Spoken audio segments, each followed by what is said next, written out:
Welcome back, and today we're going to do my review of Mexico. Just kind of talk about a couple of things that I observed when I was down there, aside from the beautiful scenery.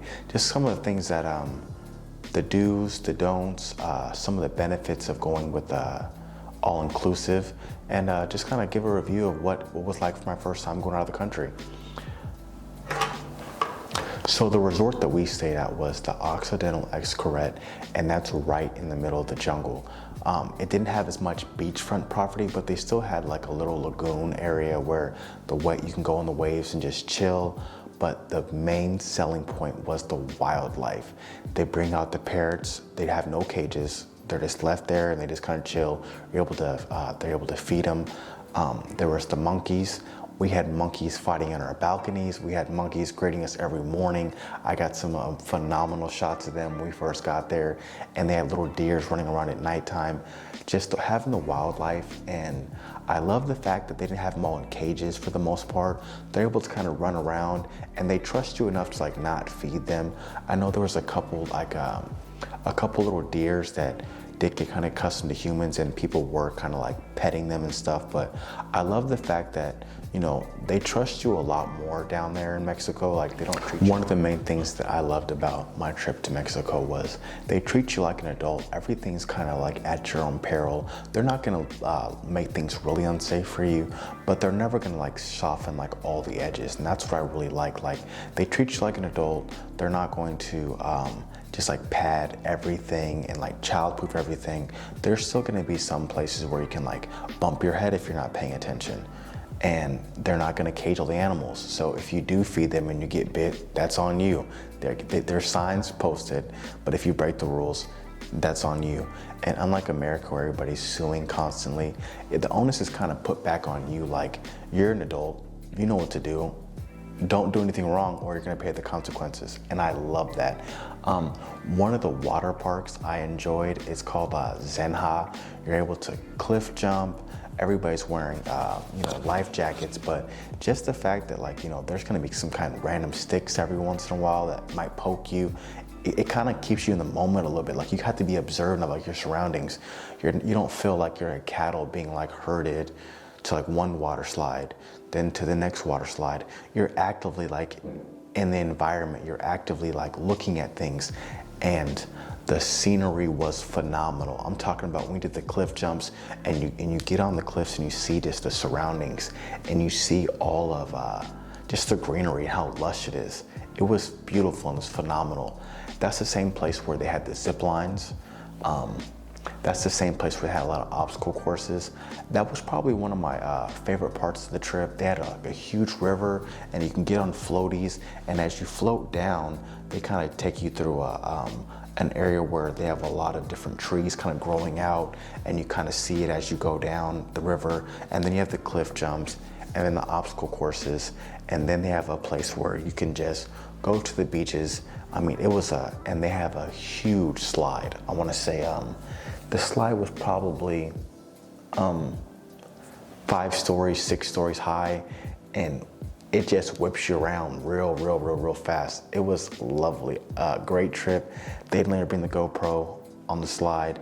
So that's why I was kind of depressed. Some of the places, like, you know, at your own risk, obviously, but they didn't let me bring the GoPro, and I was kind of upset that I didn't have the chest harness or the helmet harness. I think that's something I'm going to invest in for the next time. But again, I loved it. It was phenomenal. Another dope part of the vacation was we went off the beaten path a little bit and we went to a private like little park. I think it's called Adventure, like it starts with the E. And just getting there, you kind of see it's a different vibe from like even the theme parks, because you're getting on these ATVs and you're driving, I want to say like a mile and some change into the jungle. And then you learn that a lot of the locals, because a lot of the locals are kind of being shoved out of the main Cancun area, and a lot of places that used to be public lands are now getting privatized. So people are now kind of being forced to move into the jungle more, where now they have to interact with more animals and different snakes and that kind of stuff, because Again, gentrification's everywhere. When money's involved, you know, the price of the land's gonna go up. So it's not just something that happens in America, it happens everywhere. But to go down there and see, you know, the different houses, and there's not electricity the same way, so you know they're living different. Just to go down these different roads, and they're not filled in, there's potholes, it's rocky. It's definitely a different experience, pretty wild. When you finally get there, there's all these zip lines, and I'm telling you, this crew was excellent and fast. I mean, you're on one, you're on to the next one, you're on to the next one. I had so much footage of the zip lines, but my SSD card got corrupted and I lost it.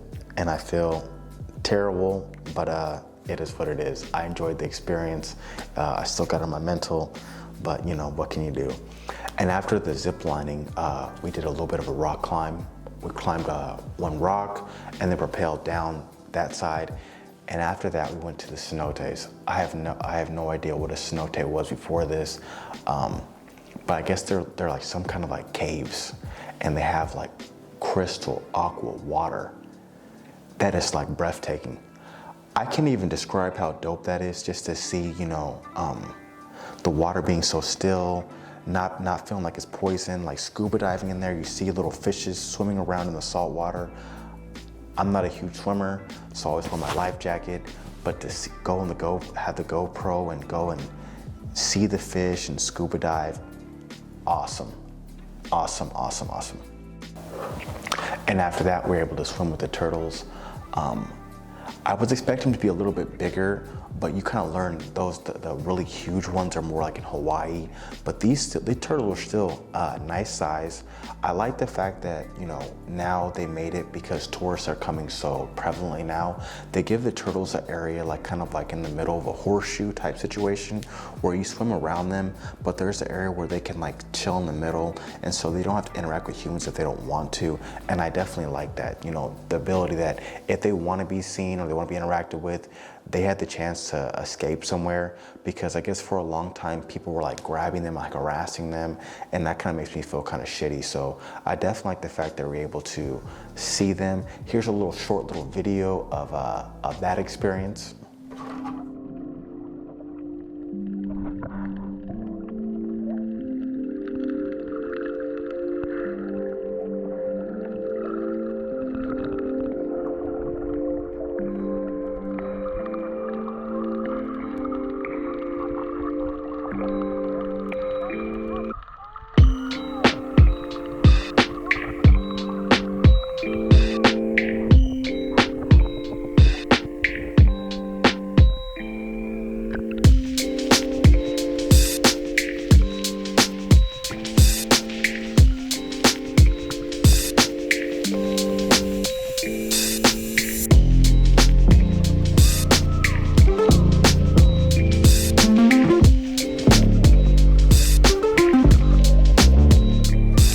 Another place that we toured was the Zensis theme park, Xcaret, and that was crazy because if your spouse or you love taking pictures, you like Instagram, you like the selfies, they have so many different places where you can take like unique photos.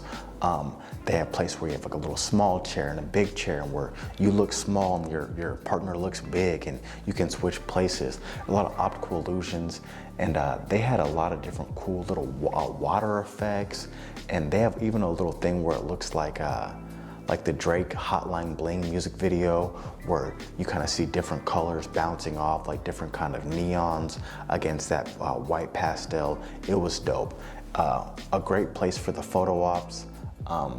And one of the main selling points was, in the Zensis, they have this like deprivation tunnel, and it's very hard to describe if you haven't done it yourself, but it's pitch black. I mean, you can't see your hand in front of your face. And what it does is it forces you to focus on like what you're hearing and what you're feeling with your feet. Again, you can't wear sandals in their shoes, so you're forced to kind of step into like mud and different kind of water. And then as you're walking and progressing, the landscape is changing under your feet. The environment's changing. You're going from like first it's like a beach to like a harbor, and then you find yourself like climbing a mountain. And again, this is all pitch black. You don't see anything. And then you climb over like a rope bridge, in this tunnel and you stick your arms out and you don't feel anything and you literally feel like you're walking on a rope bridge. I mean, I'm very competitive, and there was a couple, all the couples went into tunnels. And so I'm so competitive, I'm trying to focus on like, still trying to be in the moment, but still trying to be the first one out, because I want to make sure that I like conquered my fear the most. So I'm definitely competitive when it comes to that. So I loved it. And again, it's hard to describe, but if you go there, it's again, just phenomenal. I can't describe it honestly and give it its due, but if you have a chance to go down to the Xcaret Park in Xcaret, phenomenal. Do not give up. Don't turn back. Just finish it. I think the phrase is, if you can't run, if you can't run, walk. If you can't walk, crawl. But just make it through, and you're going to be better on the other side for it. Another activity we did was we went on a catamaran tour. And I understand in Mexico, everything is upsold. Everything is, get the VIP treatment, get the platinum treatment, skip the lines. One piece of advice I give you, if you can, upgrade your catamaran tour. We first were told that the boat we were going to be on was going to be 50 or 60 people. And you kind of understand, as you go there, that if it's 50 or 60, it's probably 60 or 70. So we went and upgraded and did the platinum. And I mean, we're talking about $34 or $40 more. It definitely was worth it. It wasn't like standing room only. There was places to sit, unlimited alcohol throughout. So it's able to just chill and vibe. We got to the island and we seen some beautiful landscapes. We took a picture on the swing, obviously for the Instagram photos. We were able to go on the buggies and the golf carts and drive through the island and see a lot of this, how the locals live there. I mean, I loved it. I loved seeing all the ATVs and just seeing, some of the cool surroundings, and going and seeing the Aztec ruins and just seeing a lot of the beautiful just surroundings. Like sometimes I was just in awe about how beautiful Mexico is. I was kind of just taken back. Like I had heard stories about how beautiful Mexico was, but you kind of get scared of being a tourist and getting taken advantage of or whatever. But I mean, I felt safe the whole time. Every time you leave your building, there's checkpoints. Everybody's looking at your wristband to make sure you're safe. So I loved it. Las Mujeres was nice. Going back, seeing all the blue skies, seeing the water. The water was like aqua green in some parts and like deep dark blue in other parts. It was beautiful. Again, I was just in awe of how great it looked. Another dope part of the trip was the parasailing. The ability to be able to just fly, just to get in the sail and see so much of the city and just see how crystal blue the waters were. Sometimes I literally had to think in my mind, like, is this real life? This stuff is so beautiful. It almost doesn't even feel like it's real. And it almost kind of feels like, how is it the corporations in America haven't bought all this land, and stolen all of it? It's kind of weird to say that, but you would think because it's so beautiful that someone would try to hoard everything. And I definitely like that vibe that, yes, again, there are some places that are privatized, but just the ability to go and just see these different sites and stuff from, 4 stories high, 5 stories high, it was phenomenal. I loved it. Another pro tip, when you go down there, make sure you bring a lot of singles before you get down there. You don't want to have to keep asking to break a 20, because for a lot of places that we went, they didn't really have a lot of singles. So make sure you go down there, make sure you go to the bank, get $200 in one. So if you do go to a restaurant, you can just leave a couple dollars for a tip. When you get a drink, a couple dollars there. When you get in a taxi, a couple dollars. Mexico, especially Cancun, the tourist areas, they definitely thrive on tips because it's a service economy.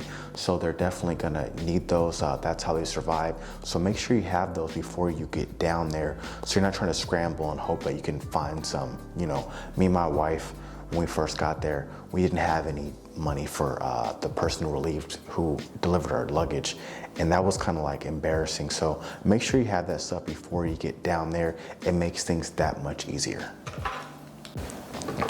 I love the trip. It was phenomenal. I advocate that anybody go, if they're planning on going on a trip to Mexico, do it. Do it now, book it now. You're able to go in the winter time. It was November. It was 75, 80 degrees, and the water was 75, 80 degrees. It was phenomenal. I loved it. One of the best experiences of my life.